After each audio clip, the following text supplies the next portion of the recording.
के साथ bearing accelerator के साथ कार्बोरेटर हो गया। अभी सुना था। प्यारे दोस्तों, इस चैनल पर आप सभी का बहुत स्वागत है।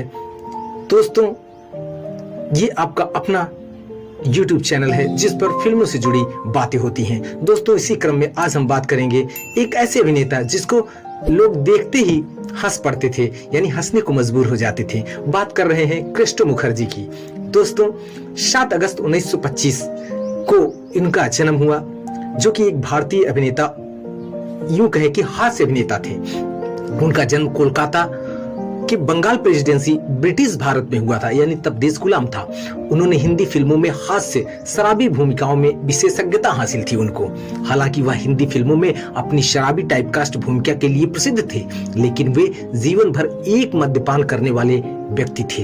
यानी हालांकि 1981 में स्टारडस्ट पत्रिका में प्रकाशित अपने स्वयं के एक साक्षात्कार में उन्होंने निम्नलिखित बातों का उल्लेख किया।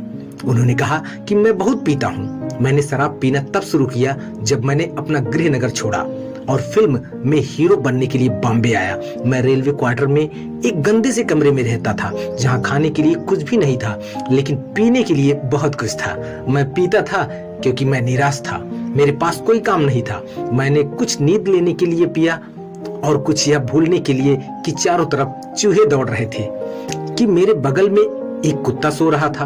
मैंने तनाव दूर करने के लिए पी और मैंने केवल दारू मेरे सच्चे दोस्त के रूप में पी, और फिर यह इस दारू के कारण था कि मुझे लोकप्रियता मिली। आज अगर कोई मेरा नाम लेता है तो हर कोई एक बेवड़ा की छवि बनाता है। मैं अपने दोस्त को अब धोखा नहीं दे सकता। मैं अभी भी पीता हूँ। एकमात्र दिन जब मैंने ऐसा किया, मेरी शादी के दिन शराब की एक बूंद भी नहीं छुआ था मैं। दोस्तों, ये साक्षात्कार में उन्होंने बताया। प्यारे दोस्तों, गुजरे जमाने में बॉलीवुड के कई एक्टर्स रहे हैं जिन्होंने अपने छोटे छोटे किरदारों से ही फिल्मों को यादगार बना दिया। उसी में से एक ये थे, यानी कृष्ण मुखर्जी। आज 70 से 80 के दशक के एक ऐसे ही एक्टर की बात हम कर रहे हैं जो कि कुछ मिनटों के किरदारों में फिल्म को हिट से सुपरहिट बना देता था। अगर आपने शोले, रखवाला, बचपन, माँ और ममता और गोलमाल जैसी फिल्में देखी हैं तो आप इस चेहरे को भली भांति जानते होंगे। आज जिस एक्टर की यहाँ हम बात कर रहे हैं, उन्होंने ज्यादातर फिल्मों में शराबी का किरदार अदा किया।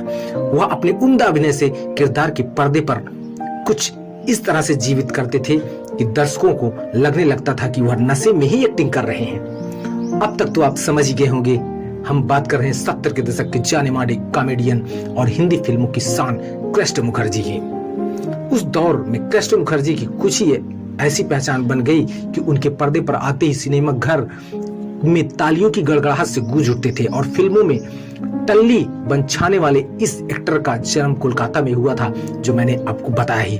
और इनका फिल्मों में सफर बिल्कुल भी आसान नहीं था।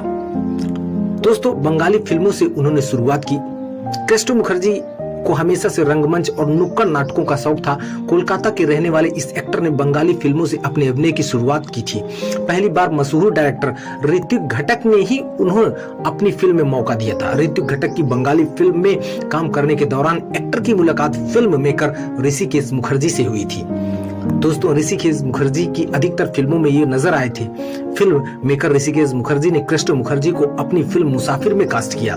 इस फिल्म में एक्टर के अभिनय को काफी पसंद किया गया। इसके बाद इस एक्टर और डायरेक्टर की जोड़ी ऐसी बनी कि ऋषिकेश मुखर्जी अपनी ज्यादातर फिल्मों में कृष्ण मुखर्जी को कास्ट करने लगे। ये एक्टर हिंदी और बंगाली फिल्मों का हिस्सा बने रहे। दोस्तों, इन्होंने लगभग 90 फिल्मों में काम किया।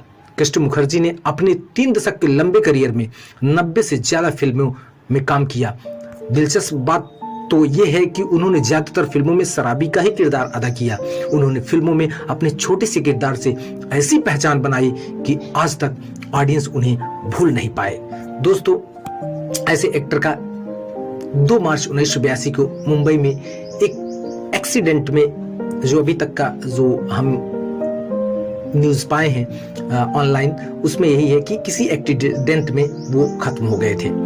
दोस्तों, ये थी कहानी कृष्ण मुखर्जी की, जिन्हें देखकर हम लोग हंसने पर मजबूर हो जाते थे। दोस्तों, ऐसी और कहानियों के लिए आप हमें चैनल को सब्सक्राइब करें और अगर आप किसी अदर प्लेटफॉर्म पे देख रहे हैं तो वहां हमें फॉलो जरूर करें दोस्तों। फिर मिलते हैं किसी नए फिल्म की कहानी, नई कलाकार की कहानी या किसी मूवी के ट्रेलर या रिव्यू के साथ। तब तक के लिए धन्यवाद।